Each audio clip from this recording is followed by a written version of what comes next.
Doctor Babasaheb आंबेडकरांचा जय जय जय जय जय भीम, जय जय जय जय जय भीम,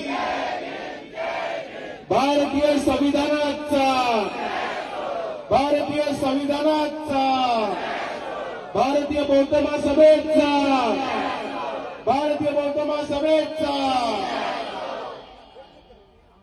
समतेचे विचार रुजवणाऱ्या सर्व महामानवांना त्रिवार अभिवादन करतो आणि तसेच मंचावरती उपस्थित आदरणीय भीमरावसाहेब आंबेडकर, भंतेजी विनाचार्यजी, आदरणीय भिक्खू संघ, राजेंद्रभाऊ पातोडे, अरविंद तायडे साहेब, युजी बोराडे साहेब, भंडारे साहेब आणि तसेच भारतीय बौद्ध महासभेचे तमाम पदाधिकारी, इथे उपस्थित तमाम उपासक उपासिका, माझ्या माता भगिनी, वडीलधारी मंडळी आणि या चळवळीतल्या तमाम साथीदारांना माझा मानाचा प्रेमाचा सप्रेम क्रांतिकारी जय भीम.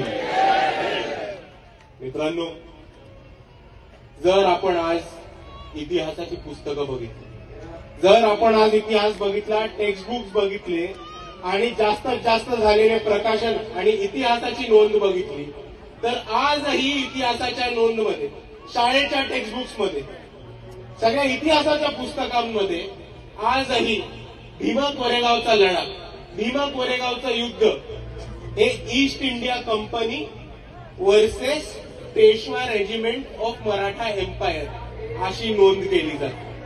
आजही हे लढाई, आजही हे युद्ध ब्रिटिशांच्या मधलं आणि मराठा एम्पायरच्या मधलं, म्हणजे मराठा साम्राज्याच्या मधलं युद्ध होतं.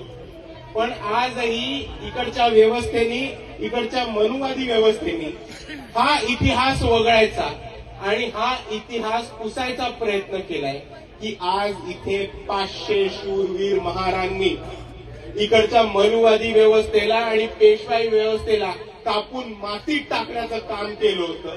तो इतिहास पुसण्याचं काम आज ही व्यवस्था करते.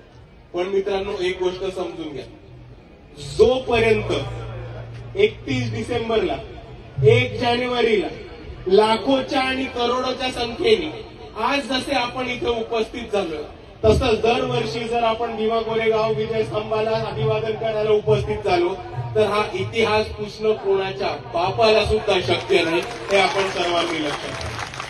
कारण मित्रांनो, मुद्दा समजून घ्या, 1 जानेवारी 1927 मध्ये बाबासाहेब आंबेडकर पहिल्यांदा भीमा कोरेगावच्या इथे आलेले आणि त्यांनी आपल्याला आपला इतिहास समजून सांगितला होता. आणि त्यांनी आपल्याला आपल्या इतिहासामध्ये हे सांगून सांगितलं होतं की ही लढाई फक्त ईस्ट इंडिया कंपनी आणि पेशव्यांच्या मधली नव्हती, तर ही लढाई इकडची जाती व्यवस्था संपवण्याची लढाई होती. ही लढाई इकडच्या महारांनी, इकडच्या पेशवाईच्या विरुद्ध, इकडच्या ब्राह्मणशाहीच्या विरुद्ध एक बंड पुकारण्याची लढाई होती.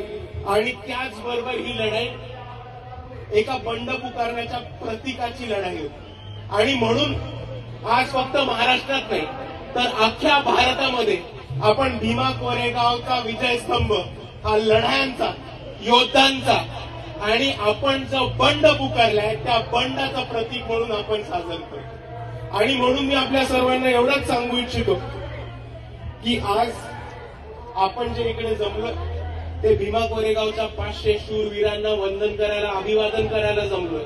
पण आपल्या सर्वांची ही जबाबदारी असली पाहिजे की ज्या पद्धतीने त्या शूरवीरांनी इकडच्या व्यवस्थेला, मनुवाद्यांना, पेशवाईला अंगावरती घेतलं, छातीवरती घेऊन इकडच्या पेशवाईला पराभव केला, इकडच्या पेशव्यांच्या सैन्याला कापून इकडची जात व्यवस्था, पेशवाई आणि मनुवादी व्यवस्था ही मातीत गाडली, तो इतिहास आपल्याला पुढे घेऊन जायचा आहे. आणि त्याच 500 शूरवीर महारांकडनं आपल्याला प्रेरणा देऊन, अभिवादन करून हा संकल्प पुढे चालायचा आहे की ज्या पद्धतीने त्या 500 लोकांनी मनुवादी व्यवस्था आणि इकडची पेशवाई टाकून मातीत काढली होती, त्याच पद्धतीने ह्याच्या पुढे येणारे जिथे जिथे अन्याय होईल, जिथे जिथे अन्याय अत्याचार होईल आणि जिथे जिथे आपल्यावरती जातीचे अत्याचार होतील, त्याच पद्धतीने आपल्याला ह्या 500 महारांकडनं अभिवादन आणि प्रेरणा करून पुढे जाऊन ह्या व्यवस्थेला मातीमध्ये गाडायचंय आणि जातीवाद संपवायची आपल्याला संकल्पना करायची.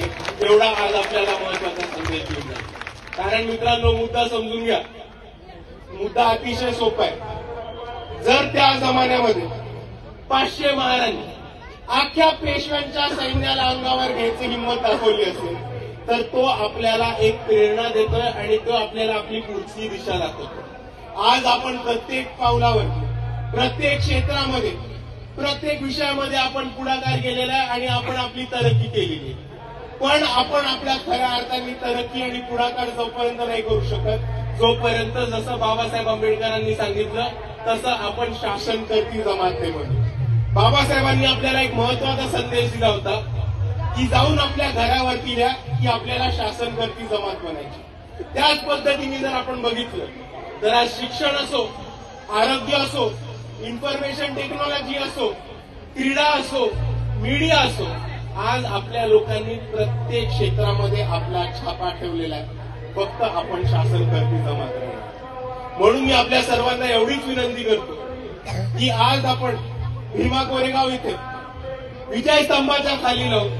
हीच आपण एक आश्वासन देऊ आणि आपण सर्वांना हे आश्वासन देऊ की जसं बाबासाहेब आंबेडकर म्हटले होते, त्यांच्याच विचारावरती चालू, त्यांच्याच स्वप्नावरती चालू, आपण एक दिवशी स्वतःला शासनकर्ती जमात म्हणून इकडे महाराष्ट्राच्या राजकारणामध्ये प्रस्थापित करायचं म्हणजे करायचं. आणि म्हणून मित्रांनो, आज आपण इथे एक महत्वाचा संकल्प करूया. करायचा संकल्प मग म्हणा माझ्या मागे, मी आंबेडकरवादी चळवळ माझ्या खांद्यावरती घेईन. मी संविधानिक हक्क आणि अधिकारांच्या रक्षण करून न्यायासाठी लढेन. परत आहे का? मी संविधानिक हक्क आणि अधिकारांचे रक्षण करून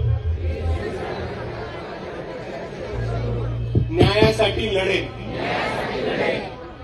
मी आंबेडकरवादी विचारांच्या लोकांना सत्तेत बसवेन. मी आंबेडकरीवादी लोकांना सत्तेत बसवेन. आणि मी सत्ताधारी बनेन. आणि मी सत्ताधारी बनेन. आणि मित्रांनो, जाता जाता मी आपल्या सर्वांना एवढाच संदेश देतो की आता आपल्या सर्वांसमोर स्थानिक स्वराज्य संस्थेची निवडणूक आलेली. 15 तारखेला महानगरपालिकेचं इलेक्शन आहे आणि ह्या इलेक्शन मध्ये आपल्या सर्वांना नुसता एकच निर्धार करायचा आहे, एकच संकल्प करायचा आहे की माझा इकडनं जो माणूस निवडून येईल तो फक्त आणि फक्त आंबेडकरवादी विचारांचा असला पाहिजे आणि तो फक्त आणि फक्त संविधानाच्या रक्षणासाठी काम करायला असला पाहिजे. कारण मित्रांनो, ज्या पद्धतीने इकडची एक पेशवाई व्यवस्था उभी राहत होती, आज परत एका अर्थाने RSS आणि भाजपच्या माध्यमातून एक नवी पेशवाई आपल्या सर्वांसमोर उभी राहिलेली. आणि जर खऱ्या अर्थाने आपण बाबासाहेबांचे छावे असलो, जर खऱ्या अर्थाने आपण बाबासाहेबांच्या औलादी असलो, तर आपल्या सर्वांना हा निर्धार करायचा आहे की त्या जमान्यामध्ये माझ्या पूर्वजांनी पेशवाई काढली होती आणि आज 2026 मध्ये मी आणि माझे साथीदार ही नवी पेशवाई मातीत काढल्याशिवाय थांबणार नाही आणि राहणार नाही. आणि म्हणून इकडच्या संविधानाच्या रक्षणाकरताना सर्व माणसांना मला एकच संदेश द्यायचा आहे की जर कोणी अन्याय अत्याचार करायला उभा राहिला, जर कोणी जातीवाद करायला उभा राहिला, किंवा जर कोणी इकडच्या एसटींना ओबीसींना दाबायला उभा राहिला, तर त्यांना एक गोष्ट फक्त ठामपणाने सांगायची आहे की आम्ही बाबासाहेबांचे छावे आहोत, आम्ही बाबासाहेबांच्या औलादी आहोत आणि आम्ही बाबासाहेबांच्या विचारावरती चालत राहू आणि संविधानाच्या मार्गाने लढत राहू. पण हे नका विसरू की आम्ही बाबासाहेबांची औलाद आहोत आणि दुसऱ्या बाजूला आम्ही सिद्धनाथ महारची पण औलाद आहोत.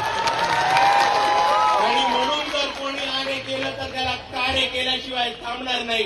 आणि जर कोणी परत इकडे नवीन पेशवाई उभी करायची ठरवली तर त्याला मातीत गाडल्याशिवाय थांबणार नाही. एवढं म्हणून मी माझे 2 शब्द थांबवतो. आपल्या सर्वांना माझा जय भीम, जय संविधान. आपल्या सर्वांना शौर्य दिनाच्या खूप खूप शुभेच्छा देतो आणि नवीन वर्षाच्या सुद्धा शुभेच्छा देतो. जय भीम, जय संविधान.